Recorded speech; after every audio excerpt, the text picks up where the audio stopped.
Yeah. Okay. Sorry about that, everyone. I was just talking about how amazing the StreamYard tool is because it's so easy. And I made the mistake of not hitting the go live button. And Lara was already telling you brilliant things. So if you don't know me, I am Amy Landalt, and I'm an acupuncture sleep specialist. And during the month of April, every day I'm sharing different sleep tips to help you get a better night's sleep. So sometimes they'll be Facebook Live, sometimes they'll just be written tips or past videos or articles that I'm sharing. But make sure you go back, and if you haven't caught those, catch up on those and get those tips to help get a better night's sleep.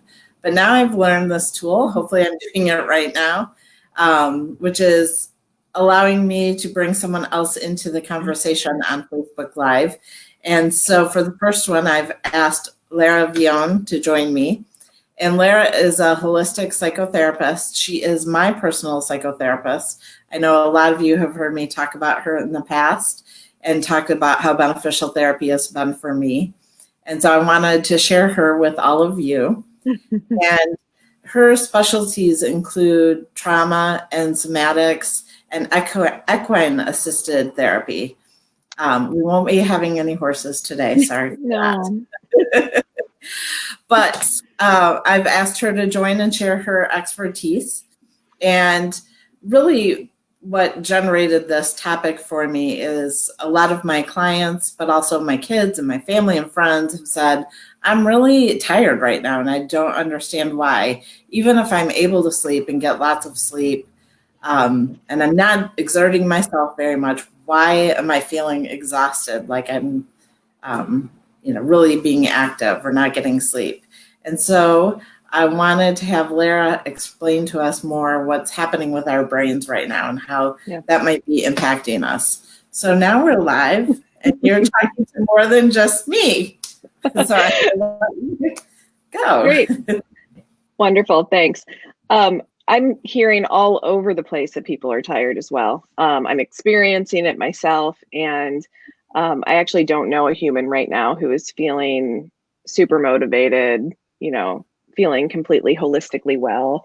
And I think that's because we are in what I call a collective trauma response, an acute trauma response. And I define trauma, as well as other somatic therapists, as a situation, any situation really, where survival is an overriding concern. So for example, it isn't necessarily a specific event, although we're very much in a specific event. It's actually how our nervous systems are metabolizing the response. And when we are in a trauma response, the part of our brain, the fire alarm, I call it, that kind of warns us that we are in a threatening situation, it goes off. When we're in a chronic situation like this, then that fire alarm is going off all the time, which is then not allowing our parasympathetic nervous system, which is the rest and relaxation part of our nervous system, to come back online. So we basically, I know a lot of people are familiar with the terms fight or flight, freeze, fold. Those terms are terms when our brain is in a stress response. And right now, I think we're collectively experiencing a stress response. The impact of trauma disempowers, it devalues, it disconnects, and we often feel a loss of control. And I can think of examples where all four of those characteristics are very present in our life right now due to the pandemic. I like how you describe it as a fire alarm, because I know whenever we make bacon at home or bake our chicken wings, the fire alarm always goes off. And even just for a minute, I can't think, I can't do anything. And so whenever you use that fire alarm example, that always reminds me of that and how hard it is to get anything done when that's going on. Right. And I think a simplified way to also understand it is that the fire alarm, part of our brain is a very instinctive part of our brain, the fear response. It's the downstairs brain. The emotional and limbic system, or actually the limbic system and then the prefrontal cortex, are higher in our brain. So this is our survival kind of instinct, the brain stem, the limbic system's in the middle, which is our emotional and our memory center, and then the prefrontal cortex, which is really the reasoning and rational thinking part of our brain, is the higher part of the brain. When we're in a lower part response, the higher part is not often accessible. And it's an instinctive response of our nervous system. It shuts it off so it can protect us. So a lot of people are getting really down on themselves. I'm seeing, a lot on social media. I'm seeing a lot in conversations with people about, why can't I get motivated? Why can't I be productive? I'm allowed to get up and be in my pajamas and, work from home. I should be doing better. But what I want to make sure to validate is like your body and brain is doing what it feels it needs to do to survive right now. Survival. Yes. So we've had different community, a lot of us have experienced different community traumas. So tornadoes, hurricanes, flooding, 9/11 was a large community impact. How does this situation differ from those? Right. Well, I think that those situations had an end at some point. Right now, this will have an end. Every doctor and scientist that we're talking to says, eventually we'll be on the other side of this, but we're very much in a place of uncertainty right now. It hasn't ended. We're in the middle of it. So if you think of like the eye of the tornado, we're kind of right there, right? Right in the middle of it. And I think that some of those larger national disasters can't really be named that until it's over, right? Until there's kind of an end. And so we're really in the thick of things. And that differs, in some ways. There's also the isolation, right? The physical isolation, which makes the social connectedness much harder. We talk a lot about let's be physically isolated and socially connected, and yet that takes a much more intentional commitment and action. So there's that part, that's being different, kind of the social isolation, and then also that concept of time. Uncertainty is harder on our nervous system than knowing. So even if, I don't know if anybody out there has had the experience where you've felt like you might be getting sick, or you might have the virus or you might have had it, and leading up to it in that sense of stress of, oh my gosh, what is going to happen? And then even knowing that you have it or don't seems to provide some relief. So unpredictability, uncertainty, those types of situations really cause quite a stress response in our body that can become chronic. Yeah, I didn't realize, I don't know what it's called, if it's called like pre-trauma stress symptom, but that has been really apparent with this, especially talking to some of my friends in the medical field who are going to be in the midst of this. They were experiencing a lot of trauma, exactly like you said, knowing that what was ahead of them, but it not being here and having that uncertainty and the trauma in advance of the hospitals being overflowing or overwhelmed. Right. That anticipatory anxiety can be very stressful on the nervous system. Also, it can just we're all in a state of hypervigilance, which is really this kind of acute awareness of what could potentially happen. And we're tracking for danger. We're tracking for germs that we can't see, right? But we know are out there. We're tracking for somatic symptoms. We're sometimes policing other people, right, and tracking their movements and their choices, and so all of that hypervigilance would indicate that we're in an aroused collective nervous system response. Right. Are there any other things that are specific to this situation that you think make it different? I think that there are. I think the fact that we can't gather together. Like I talked about kind of the isolation, but it reminds me a little bit of this story that I that I heard about during 9/11, for example, there was, a huge collective community response, right, coming together after 9/11. And some of the doctors and medical folks were actually surprised there weren't higher levels of PTSD after 9/11. There were there was a high amount, but it could have been much worse. But that was because often people who were running from the city were running to people, right? So they were congregating and running to community, and communities came together.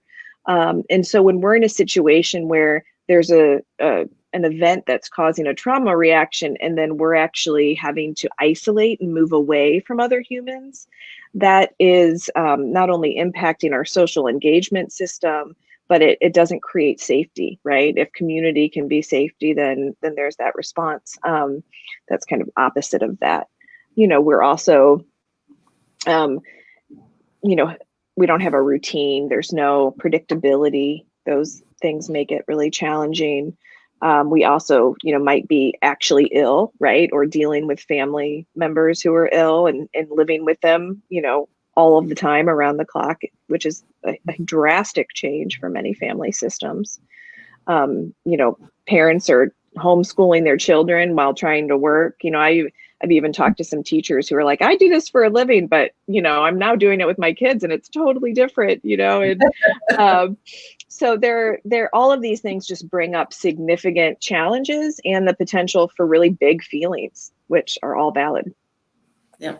Yeah. I think we're all experiencing this our own ways and our emotions and the ups and downs. And then we're living with people that have their own emotions, and right. we might be up at a time that they're down and we're not used to living together 24/7.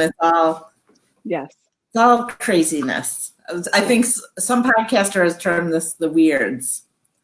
This is the time of the weirds. I heard this term. It's not a clinical term. It was in Rolling Stone. I mean, maybe it will become a clinical term, but it was called this idea of moral fatigue, which is this constant awareness of having to make a decision that could potentially impact not just you, but people out in the world, and having this awareness, if I make this choice, what will then happen, and having to consider the morality around that, right, in a way that we haven't. And that term just keeps resonating for me, like, okay, and that moral fatigue, which some people use kind of as an offshoot of compassion fatigue, but that moral fatigue can really tire us. It's just, again, another form of hypervigilance, I think. Yeah. Well, and especially for people like me, and like I said, if you didn't join us at the beginning, Lara is my personal therapist, so she knows this about me, and a lot of you probably do as well. I am continuing to work on expressing my emotions and feeling those, but whenever I have to experience a lot of emotions, it's draining. Like, I would much rather do like 5 hours of CrossFit. That is less tiring for me than 5 hours of processing strong emotions. So of course, for me, this type of time is going to be more exhausting. Yeah, absolutely. Absolutely. And all of these are running underneath the surface, right? They're impacting, as you know, our sleep. They're impacting our energy levels. We're having, I think, across the board, I've heard that folks are having dreams, right? Bringing up old traumas, bringing up old experiences that they didn't think they would ever think about again. And some of the emotions that maybe we don't want to face during the day, or we successfully distract, ourselves from, tend to come out in dreams. And so the quality of sleep could even be more impacted. Yeah, I have heard at least 2 people have in particular had the dreams with their teeth falling out or loosening, which is a pretty textbook dream for a situation like this, I think. Yeah. So what is it that we can do? What is in our control that can make it a little bit easier for us right now? Right.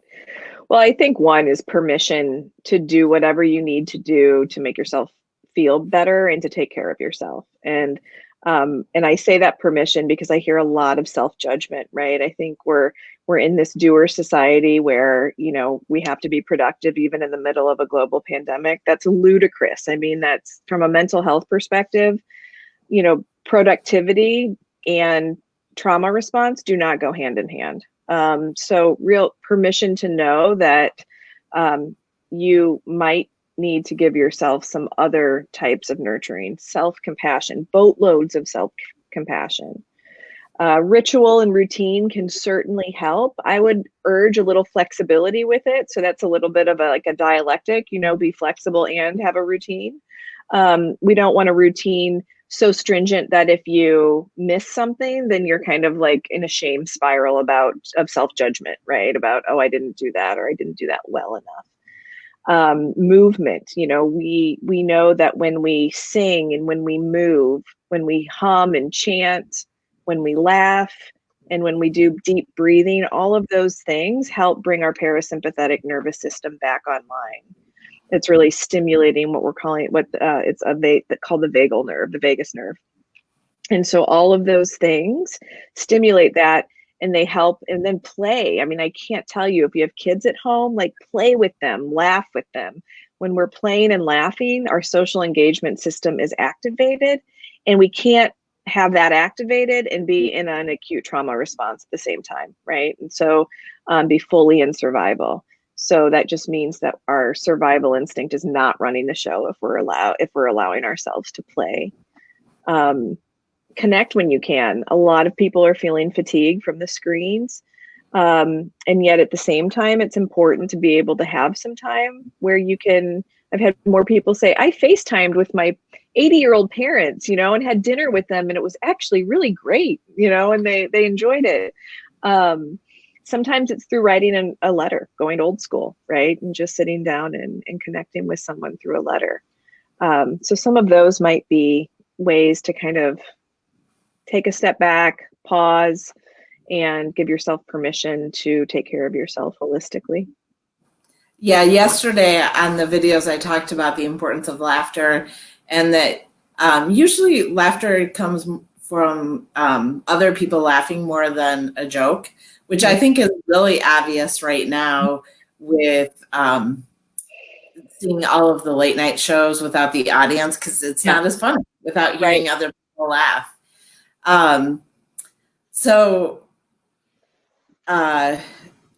I was watching videos of babies laughing or young children laughing, and I posted a few of those, but those always get me. Yeah. They're so great. They're so great. It's infectious. And it looks like some issue with freezing up. Are other people experiencing that, or is that just with my mom? Sue, are you able to hear us? I'm assuming, without other comments, that maybe it is yours, Mom. That's my mom for everyone. Mom, this is Lara, my therapist. Come on. But as far as laughter, I actually, I'm hoping she might be listening right now. Chelsea she's a laughter yoga practitioner. Oh, yeah. So I'm going to have her come on and talk to us about what we can do there, because even if you don't feel like laughing, you can fake it and your body doesn't know the difference. That's awesome. Yeah.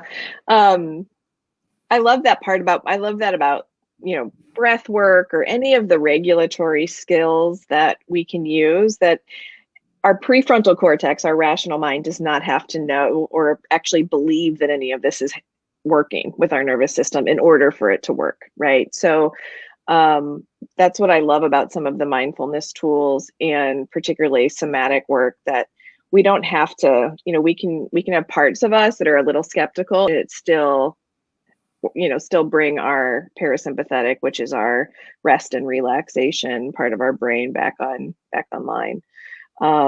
Another little tidbit on what we could do to take care of ourselves. If you're noticing that you're really in a survival response, or maybe somebody in your household is reflecting that back to you, because sometimes when we are in fight or flight, we don't have the awareness of that. And so you might have, like a teenager who says, wow, you're really snarky, or, stop yelling at me. And you don't really know that you have been yelling at them. And what can help is patterned, repetitive, rhythmic movement and sensory input can be very regulating to the brain.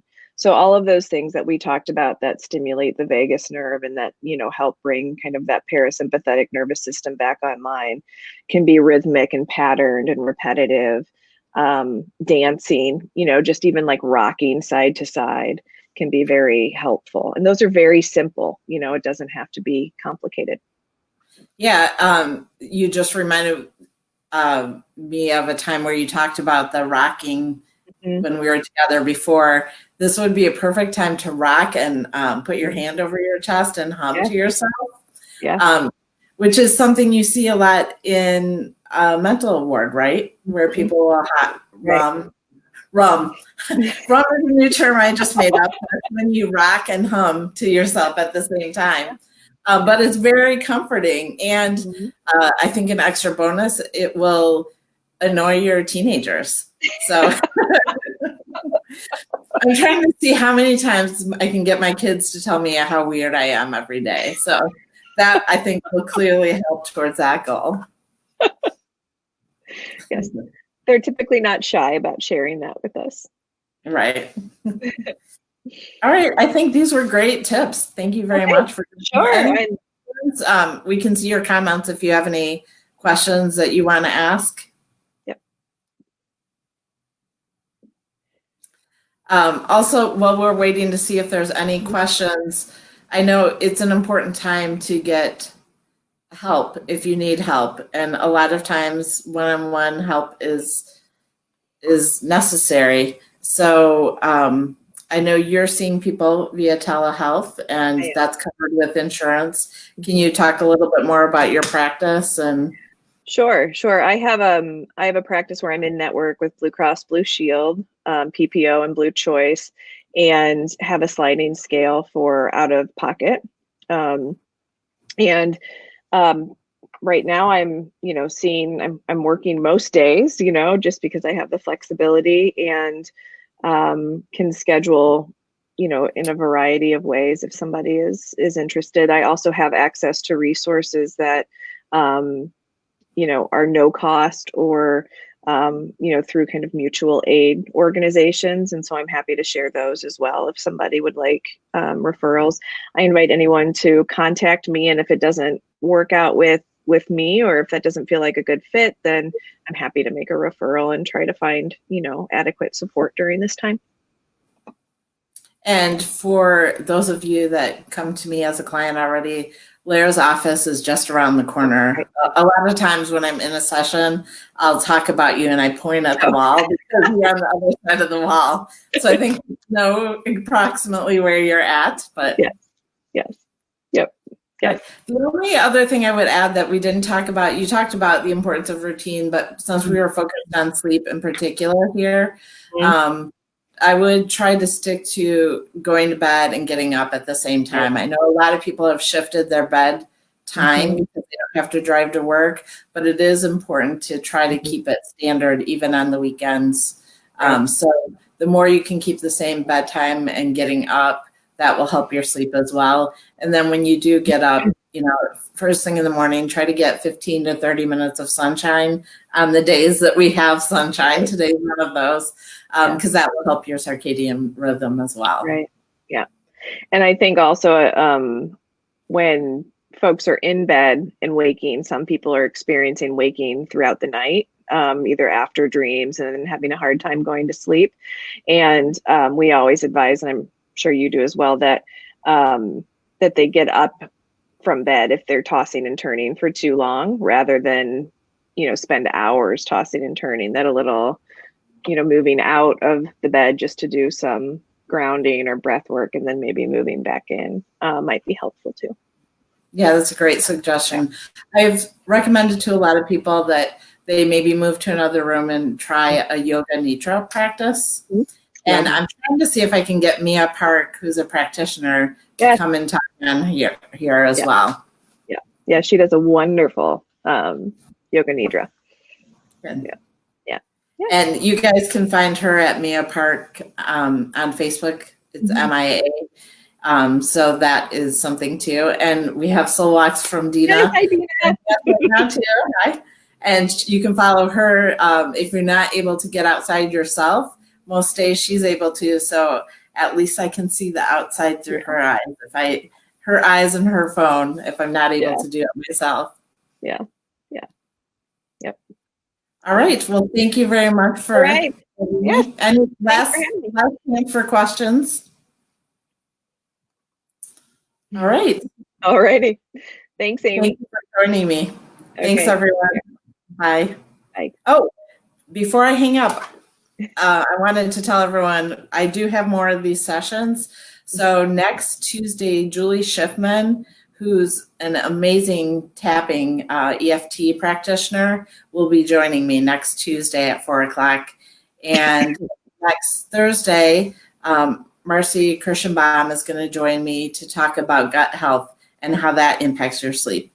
And I've mentioned I'm already talking to Chelsea about coming and talking about laughter yoga. Hopefully Karen Hand will be joining me to talk about hypnosis. So much more to come. So make sure you watch Facebook for those as well. That's exciting. Thanks, everyone. All right. Bye. Bye.